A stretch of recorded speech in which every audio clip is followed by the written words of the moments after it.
I started making music when I was 8 years old. I always had music around me when I was a kid growing up. It's all about creativity. It's just a big playground, you know. We're just having a really good time. You can reach people and inspire people and, open up people's minds into the possibilities. I like to be proud of my own songs. I want to make good records. I'm trying to create a certain sonic universe, creating this kind of magic. And this is our soundtrack to creativity. Joining me now in the hot seat for episode 2 of the House Down Built Radio is a British house producer who went into overdrive for 2013. He's mastered releases for the likes of X, his home-from-home label Skint Records, and has even been dubbed by Fatboy Slim as his producer of the year. Sonny Wharton joins me from across the airwaves. Sonny, thanks a lot for joining us. My pleasure, mate. Thanks for having me. One hell of a year for you, to say the least. How are you feeling as we prepare to wrap up 2013? It's been crazy. 12 months ago, if we were having this conversation, I'd even just kind of one or two of the things that happened this year, I'd be excited about if I knew they were coming. But yeah, it's really been a surreal 12 months, and kind of sort of picking one or two highlights is hard because kind of one thing comes along and I can't quite believe that's happened, and then something else sort of happens. So yeah, it's been mad, man. I really enjoyed it. Glad to hear it. It seems fair to say that house music has generally benefited from a resurgence of attention in spite of the alleged mainstream overhaul we've been hearing so much about. How do you feel about the genre's current lifeblood, and is there any pressure from the dominance of these more mainstream markets to your mind? I don't know. It's a tricky one to answer. I think it's all good, really. The more focus, I suppose, there is on dance music as a whole, whether that's radio support or media or anything, is a good thing, because I think it's bringing more attention to the scene, and that's going to filter from the mainstream down to the underground and everywhere in between. So I've not really felt pressure personally. I've just kind of kept doing what I enjoy doing, really, and I suppose with more spotlight on the scene as a whole, it's helped everyone, really, as well as myself. Now, among the wealth of labels that you've signed to throughout 2013, it seems fair to say that you found a really comfortable home from home in Skint Records. Talk us through what it is that sort of kept you coming back to them, other than the fact that you're now formally signed to them. Genuinely, it probably sounds quite cliche to say considering I'm signed with them now, but I've been a massive fan of Skint, ever since I started buying records. Some of the earliest records I've got are all Skint Records. So just for me, just as a kind of fan, to sort of even just to get the first remix with them for Express 2 a couple of years ago, and just for them to accept that was amazing for me, and so to kind of become one of their regular artists I feel really lucky, man. It's kind of a dream come true, and genuinely they're like a family to work with. It's just kind of the perfect home for me. I love working with them, and I'm looking forward to continuing to work with them next year. And long may it last. Now, you were at one point one of the UK's best kept secrets, and I don't think you can quite claim that once Fatboy Slim's singing your praises, but nonetheless, you've always seemed to have been a really positive advocate of the home nation. How do you feel about the way the UK market and circuit is developed in your own time, and do you think it's fair to say that we've still got a very healthy scene over here? I think it is. I mean, dance music as a whole kind of goes around in sort of circles, and as with anything that is, popular, it goes through quiet periods and stuff, and I think the UK and every other sort of scene experienced that maybe sort of 5 or 6 years ago, a bit of a dip, but right now it's firing, and the UK again has got just such a hotbed of talent. So I think it's a great place to be as an artist, whether someone that's kind of broken through or someone that's just starting out.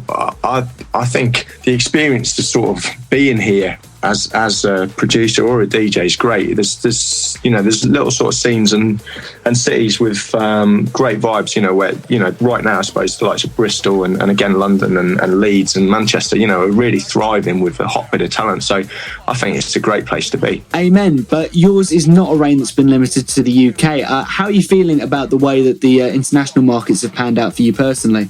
Yeah, definitely. I mean, obviously, I'm sure everyone's aware of the explosion in the US and stuff, and I got to sort of experience that for the first time this year. And again, places like India and, China and then all your more regular places like Australia and the rest of Asia and Russia and that.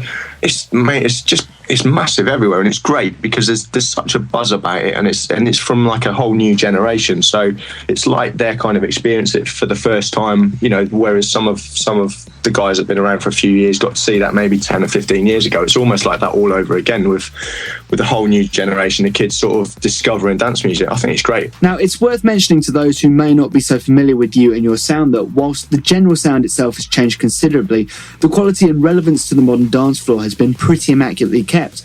Has this been a conscious effort on your part, or is this just about you accidentally shifting with the times? I've genuinely just always kind of like making music that I enjoy. It's, you know, I sort of a couple of years ago was perhaps playing what at the time was more sort of progressive and techie house, kind of somewhere in between. So my productions were mirroring that, and naturally I kind of just moved into what I was playing in my sets, and you know, the production mirrored that itself, where I was playing sort of more percussive, groovy stuff with, you know, focusing on that sort of techier sound. So yeah, naturally kind of just moved to that. It was never like a conscious decision, really. I've just genuinely just made stuff that I enjoy and stuff that I want to play out on the dance floor, really. And it's easy to forget that you were a DJ first and foremost.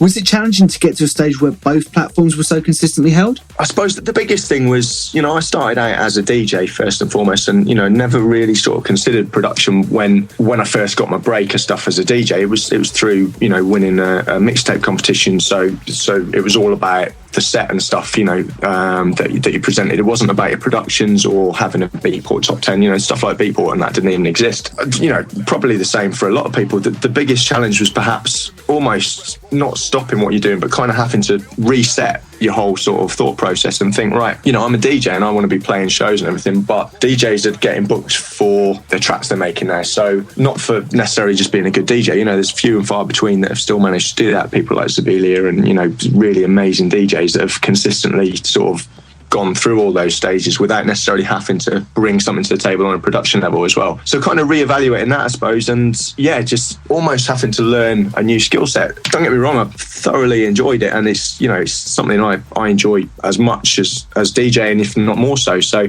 I'm really glad I did it, but that was probably the most challenging section, you know, kind of sitting down and going, right, I need to learn how to make music now, and how that music's then going to represent me, I suppose, as an artist. It's not an easy thing to sort of get right in a short space of time when you're currently already in the marketplace. I guess it's probably a bit easier if you're starting from scratch, you know, to learn production and then start to put yourself out there. But yeah, I was kind of, you know, already hit the ground running as a DJ, so I couldn't really lose any of that momentum. I had to just adapt and become a producer as well, which I suppose, like I said, I wouldn't change the world now. I thoroughly enjoy that side of it as well. So as far as this generation of new producers is concerned, do you think that the task of breaking through has been made easier or harder given all the technology and the sort of cultural buzz we now have surrounding the industry? I think it's a double-edged sword. You know, the fact that they've got such an immediate sort of output to be able to present themselves, you know, get music out there, get in direct contact with, you know, people that they need to get tracks to and stuff like that. That's all available and on a plate now. But the flip side of that is everyone can do it. So I suppose the challenge is probably still there. It's just more so that you've got to try and make yourself stand out amongst someone else as a new artist. Yeah, I think it's an exciting time though, because we're getting to see a lot of new acts come through much faster than say we would have 10 years ago.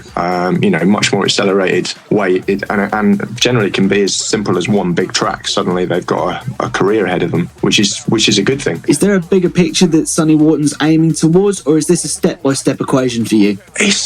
I've never really, I mean, maybe that's been my downfall. I've never really had a game plan or anything. I just genuinely, I love it, man. I love DJing and I love making music. So the goal's always just been, you know, to do that and to get to do that as a full-time job, I suppose, is awesome. So just to continue that, I mean, obviously I want to build on what I'm doing, you know, and develop my productions and kind of develop more as an artist, I guess, naturally. But yeah, I just want to keep doing this for years to come, you know, play more places I haven't played yet. There's a couple of sort of, you know, dreams, sort of wish list things that I want to do as time goes by, but yeah, I've already done way more than I ever thought I would, man. So I'm kind of just enjoying it as it goes, and yeah, kind of working towards the next step, really.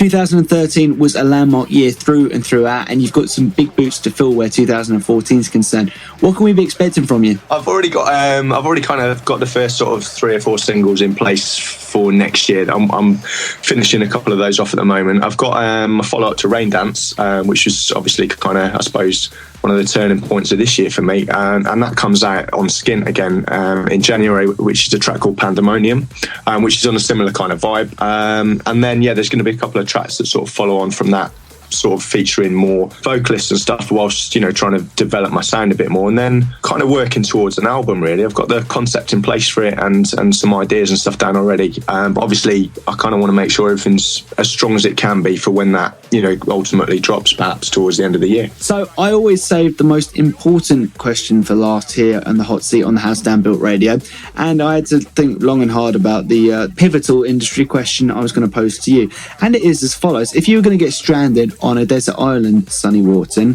what one key piece of apparatus would you have with you, and why? I think it'd have to be, purely because anyone who's a fan of this show will understand, purely because I'm a fan of MacGyver, I think I'd have to have a Swiss Army knife. Sonny, you've been an absolute gent. Thank you for joining us here on the House Down Built Radio, and all the best for 2014. Thanks for having me on the show, man.